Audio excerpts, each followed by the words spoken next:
Une vidéo pour une fois sans question d'abonnés, puisque je suis tombé là-dessus. Ce tableau présente les résultats des tests de protection en conditions réelles pour la période de juillet à octobre 2025 du laboratoire indépendant AV Comparatives. Comme vous pouvez le voir en haut du tableau, il semble que, d'après leur rapport, Avast, AVG et Norton sont les meilleurs antivirus puisque ces derniers ont détecté et bloqué l'ensemble des 428 menaces intégrées à leurs tests. Ok, très bien, à mon tour de faire des tests.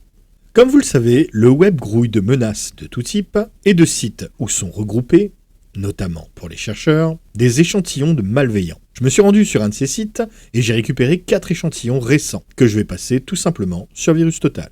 Nous verrons rapidement pour chacun quels sont les antivirus qui les trouvent.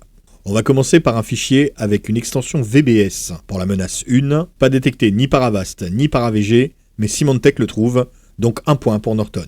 A noter que d'autres antivirus présents dans le classement de AV Comparatives le trouvent également, à savoir Kaspersky, le Windows Defender de Microsoft et GData.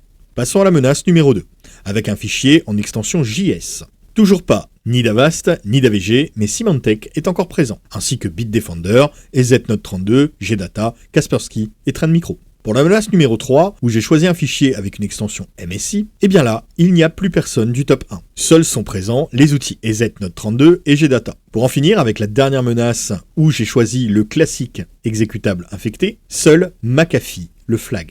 Si je devais faire un pourcentage, le seul outil des 3 que je garderais serait Norton. Mais là encore, pas à 100%, puisque cela dépendra toujours du type de menace dont on parle. La moralité de cette histoire, pour ne pas changer, est que le meilleur antivirus, c'est vous. Puisqu'en face, le but ultime de l'attaquant sera toujours de faire en sorte que son malveillant passe en dessous des radars des antivirus. Et bien entendu, il ne faut pas se fier aveuglément aux comparatifs de ce type, puisque derrière se cache souvent plus du marketing qu'une réelle efficacité. Dites-moi ce que vous en pensez, quel antivirus vous utilisez, et si vous avez des questions, n'hésitez pas à me les poser en commentaire.